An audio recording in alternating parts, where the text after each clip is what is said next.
Good morning, everyone. Today is Tuesday, the 20th of February, and this is a new episode of Engaging Walk. Thank you guys for tuning in. My name is Drake. I'm going to be by myself today.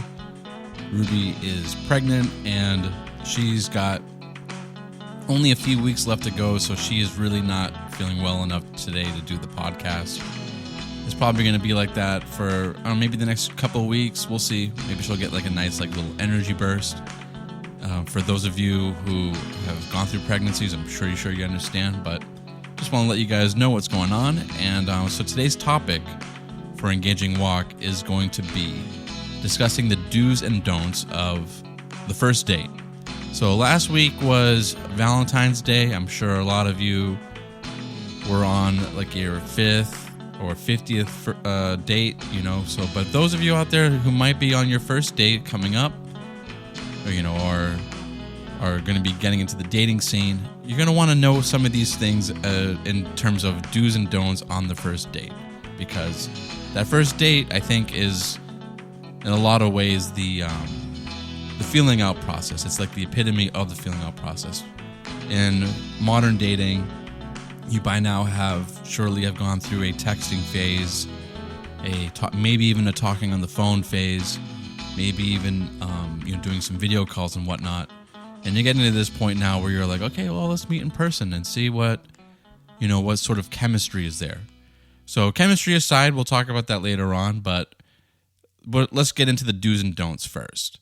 And, we also want to thank you guys for tuning in and let you know that this podcast is available on Apple Music. It's available on Spotify. So, check back into if you haven't seen the earlier episodes, or if you haven't listened to them, you can also watch you can also use the YouTube app and find the episodes on there or wherever you get your podcast. So we want to let you guys know that it's available, and then you can find out way more information about our podcast on engagingwalk.com. All right, so let's dive into it. So the do's and don'ts of the first date. Now,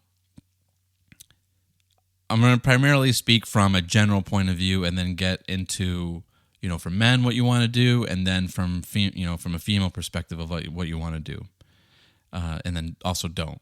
So from a general point of view, I think you want to have a first date that is commensurate with how comfortable you are with each other at that point. Now, obviously, this is going to look differently for different people and different circumstances, but let's say, for example, that you've been talking for a while, you haven't met in person yet.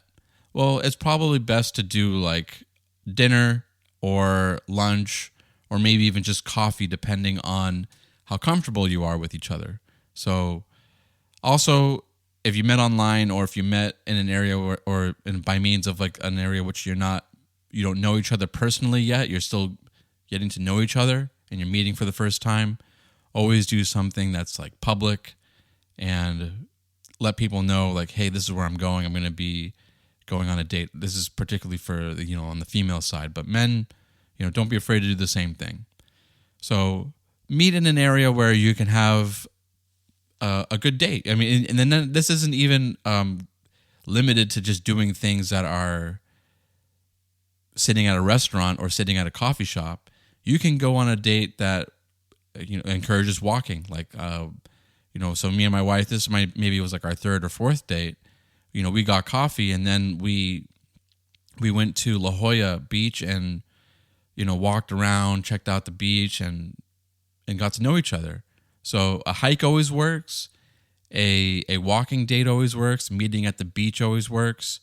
Maybe after you've grabbed a cup of coffee, maybe you don't want to meet on the beach like immediately, but after you had some coffee, you're like, okay, well, we have some chemistry, we're getting along pretty well, so let's go out and let's go do something together. Other good first date ideas, especially if you have like a shared interest. So if you have a shared interest in, let's say, rock climbing, and you're like, hey, look, what do you think about meeting at the rock climbing gym? We can do, some bouldering or some top roping together. Or if you have a common interest in racing, you can go F1. So I think also that might help break the ice a bit. That might also get the conversation going in terms of like having other things to talk about other than just dating. Like you can have this opportunity to discuss rock climbing or some of your favorite activities that you have that you share mutually. So this could also work for couples that are of the same faith. Hey, let's meet at this church. Let's go, or we can meet at at a mutual church and, just kind of like check the place out or something like that, or meet at an organization, an event, and like this event's coming up, we can go check this out together. Those sorts of things are great ways to have those first dates. And going back to my first date with my wife, we went to a sushi restaurant and it was awesome. Like we went to this place that had like revolving sushi. We recently had my sister come to town and we showed her the place, and it's always really so nice to go back. So having a nice first date is also a great way to establish that rapport so that when you do reflect back on your first date, it's something that you can do again, and it increases that connection together. So maybe something special, like for the example with my wife and I, we went to a sushi restaurant. Each time we go, it's special. It's like, oh, this place is, where we, kindled our relationship. So all these things considered, the place in which you want to go to, it makes a big impact on what that first date is going to be like. It doesn't have to be a restaurant. So a lot of guys will take this the wrong way if like, oh, she only wants to go to dinner. She doesn't want to go to dinner. She wants to meet at a coffee shop. That's fine. Coffee shop is fine. Bouldering is fine.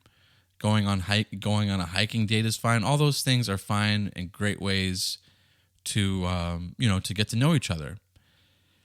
So let's get into some of the don'ts. So yeah, meeting in like hiking in a secluded area is not the best way to do a first date, but hiking in an area where there's lots of people during the time of day when there's people around is probably a good idea. But I think inviting somebody over to your home for a first date is just a no. I mean, yeah, for obvious reasons, that's a no. But then also how you conduct yourself onto that first date. So let's talk a little bit about that, because this is where things can go awry even if there is chemistry. So first, it helps to think about what the objective is of the first date and go from there in terms of like how one should behave during that time. The objective is to learn more about each other and to see if there is chemistry, right? So chemistry is undeniable. Like an attraction between two people is oftentimes palpable. And establishing that fact while getting to know the other person is the objective of that first date. So when you're meeting with the other person, you're trying to suss this out. Okay, do we have a future together? But that doesn't mean that the first date is where all those things get established, if that makes sense. Obviously, there's way more room to grow, and there's way more room to determine that chemistry between each other. But you're trying to just see if there's a spark, if that makes sense. So during that time, you're going to want to ask questions about the other person, and you're also going to want to talk about yourself. This is like that fine line of like not having the date become an interrogation or an interview, but a good, healthy conversation. And without offering personal information about yourself, then it's a one-way conversation. It's a one-way, feeling out process. This person might feel like, oh, wow, this person asked so many things about me. They're really interested in me, but I don't really know anything about them. They didn't really let me know anything about them. Well, that's what I'm saying is like you have to offer that up. Oh, yeah, that's great. So like, where did you grow up, for example? Oh, I grew up in Pennsylvania. Oh, I grew up in, Alabama, and this is what it was like when I grew up there. Did you grow up with how your family, like how many did you grow up with your mom and dad, how many siblings do you have. Don't just like stop the conversation there. You want to offer up your end of and it only makes sense to offer up what your experience was like at the time as well, in order to establish some type of not just comparison, but offer up that information for the other person to be like, okay, well, this is who this person is. So also a lot of good things that you want to do during the first date is pay attention to details about the person, and make sure that, especially for men, this can be a tricky thing, especially, for me, because, my wife and I like to joke that I ate up all the ginger during our sushi date. But, you also want to pay attention to the fact of like what you're eating, how quickly you're eating it, and then checking in with your, with the person that you're on the date with. Like, hey, is your food to your liking? Is there anything else that you would like to get? Do you need some water? Like, what else would you like to eat? Did you want to get some coffee afterwards? All those things will help the other person know that you're in tune to what they need, and that you're paying attention to their portion of the date, or how they're experiencing it. So all those things considered, you're checking in, you're conversing, you have topics that you want to talk about, you have topics that you want to ask about, you're sharing information with each other, and you're in a good place that establishes that rapport and establishes connection. And you're looking for those like intangibles, those things that, you just know, when you feel it. Like, okay, yeah, this person and I have a genuine connection. This person has such a warm characteristic to them that I can't really describe. And getting towards the end of the date, you also want to put out some information or some suggestions as to how the date is going, and whether or not you want to go on a second date, and what you might want to do. So, for example, you're getting close to the end of the date and you're like, hey, this was really fun. I really liked this time that we spent together. I'd love to spend more time with you. This just makes your intentions clear. This lets the other person know, like, hey, they don't intend to ghost me. They don't intend to just close the door on this. And this is something that how they want to feel about it. Or this is how they feel about it. This is what they're communicating to me, is that they do want to go on another date. And then if the other person is like, especially as the man, if you're like, hey, I want to, thank you for spending this time with me. I'd love to spend some more time with you. Like, what do you think? You can even put out a suggestion as to like, maybe next time we could go, hey, since you mentioned that you like rock climbing, we can go rock climbing. We can go check out this gym. What do you think? Oh, well, let me see what my plans are. Don't immediately take that as a no. That could be just that the person is intentional about their schedule, and is legitimately busy, and would actually love to go on another date with you, but they're just maybe a little bit more reserved, and they're a little bit more like, hey, let me just check with my schedule before committing to something. That's fine. You don't have to get up into an uproar of like, hey, I thought you had a great time with me. Like, what do you mean, let me check my schedule? Let me check my schedule could just really mean let me check my schedule. So, fellas, don't get all upset about it when someone says that. Just, at the end of the day, just take their word for it that they're going to check their schedule. And if you follow up, like, say, hey, the last date that we had was great. Let's,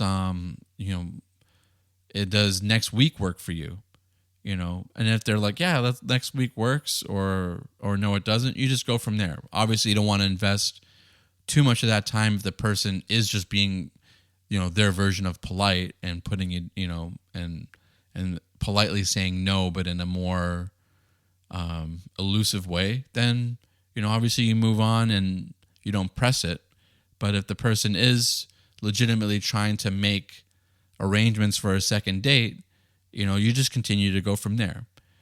Likewise, you can use that time to say, hey, you know what?